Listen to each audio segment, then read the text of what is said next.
E quando ele vai pro hotel, O aí hotel, a história ela vira outra coisa. Exato, é o limiar ali. Dali não tem mais volta. Isso já é logo no começo. Mas eu vou dizer uma coisa. Eu curti muito o hotel por causa desse lance fabulesco e meio de terror. Que nem tu falou, David Lynch total. Como é aquela série dele, a famosa? Aquela, o Twin Peaks. Total Twin Peaks. Mas eu também tava gostando muito do iniciozinho, tipo, do Marcel. Mais mundano, né? Mais mundano ali. Sim.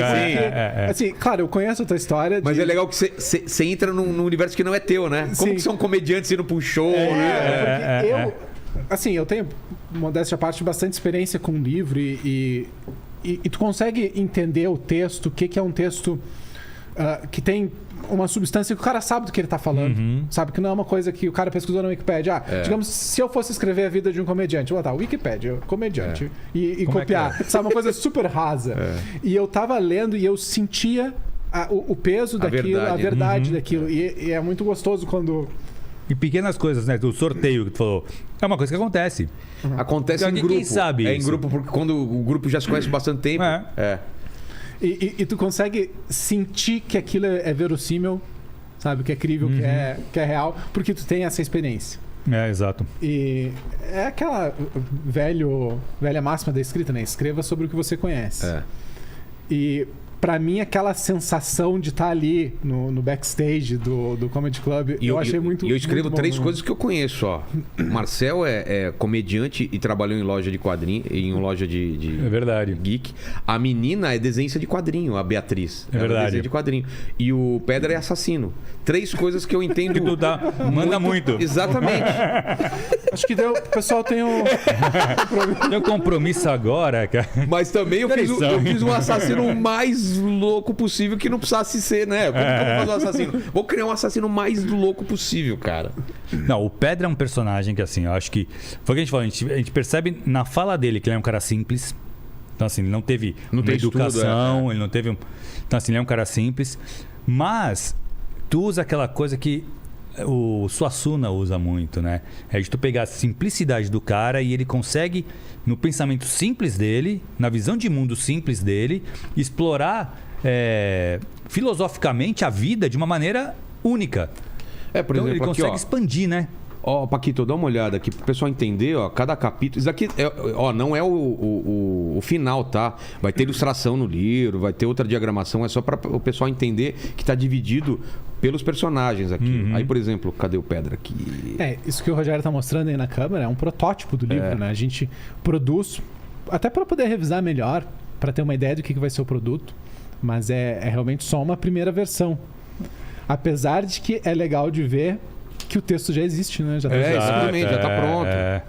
E é um projeto muito antigo meu. Eu fiz ele em forma de quadrinho em 2009 e lancei a primeira parte dele, né, em quadrinho. E aí eu vi que a história era muito grande para caber num quadrinho. Aí eu realmente resolvi fazer em forma de livro, né? Eu tenho uma curiosidade, Rogério. O público que te assiste aqui, eles sabem dessa tua vida pregressa? Não sabe, cara. Isso que é o problema, né? Eu já fiz carta de Magic, já fiz Mundo Canibal, já fiz quadrinho pra caramba, quadrinho pros Estados Unidos, quadrinho aqui pro Brasil. Tive naquele livro do Maurício Souza, né? Aquele especial de 50 anos. Que legal. Fiz uma história... Depois leiam lá, cara, uma história que eu gosto muito, que é uma história de amor entre o Cebolinha e a Mônica. Começa com o pé na bunda, que ela deu um pé na bunda nele. É história triste pra... Aliás, termina com o pé na bunda, né?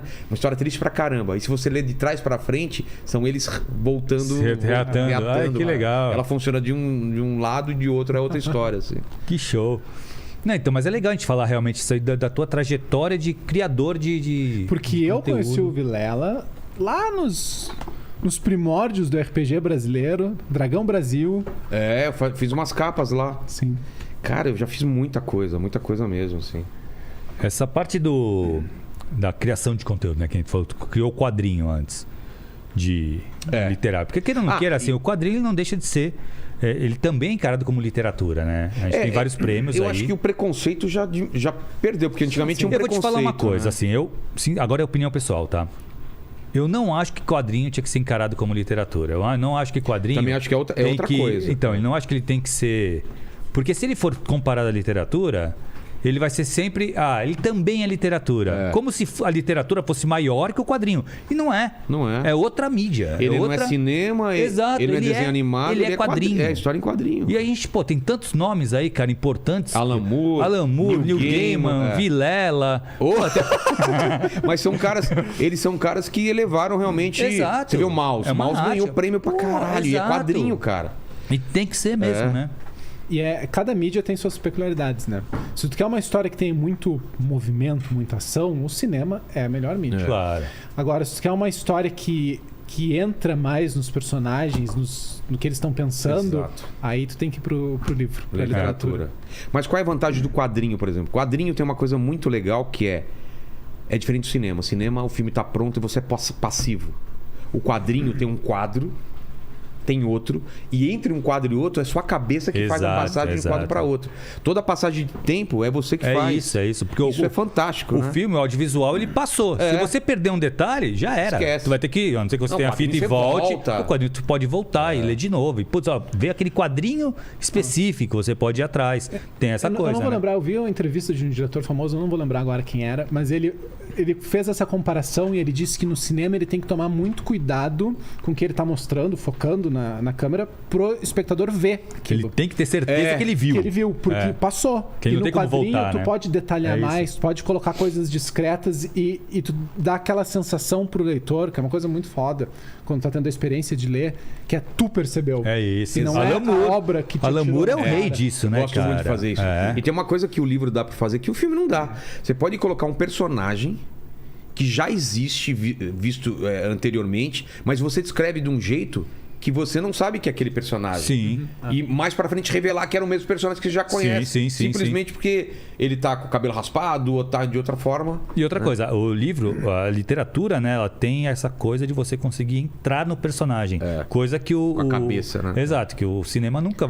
Pode colocar uma voice-over e tal, mas é outra coisa, cara. Fica até meio brega quando não é bem feito, né? Isso. É até difícil de... E eu estava lá. Imagina, tá o cara assim... Não, em primeira pessoa ainda passa. A gente tem aí o Bruno Mantovani, que fez o Cidade de Deus, Não, o próprio Blade Runner, que teve aquela narração. Exato. Né? Então, assim, tem uma narração em voice-over em primeira pessoa que beleza. Agora, em terceira pessoa, acho muito estranho no cinema. Faz sentido. Não faz funciona. Então, ele pensou que poderia ganhar aquela luta. Automaticamente vira comédia. Exatamente. Exato. E agora, no livro, não. Tu consegue explorar, tu consegue entrar na cabeça do personagem, saber o que o personagem está sentindo, ter as dúvidas que o personagem tem. Então, isso... E, cara... Isso é uma coisa que tu soube trabalhar. E é legal como tu transita bem, né? Tanto do quadrinho pra literatura. Sim, eu gosto das duas mídias. E eu trabalho com elas totalmente diferente, né? Aqui eu coloco o mínimo de texto possível, porque eu acho que muitas das coisas a própria imagem conta, não tem de descrever um ambiente. Sim, já tá vendo, entendeu? Na literatura tu consegue se aproximar muito do personagem e enxergar pelos olhos dele. A sequência do hotel... E à medida que o Marcel vai vendo que ele tá num lugar esquisitíssimo e com toques estranha com gente esquisita. Com toques de coisas meio sobrenaturais. E ele vai ficando com o fechado, né? Vai ficando apavorado. E tu sente isso. Exato, tu sente muito mais o medo de estar num lugar bizarro do que se tu estivesse olhando ele de longe. Exato. E deixar claro que o Marcel não é nenhum cara, ele não sabe lutar nada, ele não é um cara que tem, um cara normal. Não sabe atirar, nunca atirou, sabe? É um cara que normalzaço que... Nunca pegou um segundo lugar de jiu-jitsu. Né? Exato. Não sou eu, entendeu? Não é. Mas você tinha perguntado dos influências, das referências. Pois é. Cara, sabe onde eu peguei muita influência pra escrever minhas coisas? Seriado, cara. Seriado é uma coisa que me influencia muito. Claro, se for pegar lá atrás, Asimov, Bradbury, sabe? O próprio Neil Gaiman, Alan Moore, dos quadrinhos me influenciaram pra caramba. Mas, cara, esse livro tem muito mais a ver com Lost, por exemplo, do que com alguns caras de literatura que são minha base, assim. Porque Lost, eu gostava muito daquela coisa de um mistério, aí depois tem outro mistério, aí vai aumentando, aí você acha que é uma coisa e é outra. Só que a única diferença é que eles não souberam resolver porque foi feito meio... Eles não programaram tudo. Eles se perderam, né? Eles se perderam. Aqui, como eu tive tempo, tá tudo encaixado. E todas as respostas vão sendo dadas, entendeu? É diferente. Exato. O problema, eu gosto de Lost, né? Mas o problema é que eles tiveram dificuldades na produção, na vida real. De gente que saiu. Teve greve dos roteiristas. No meio, Tinha aquele plot dos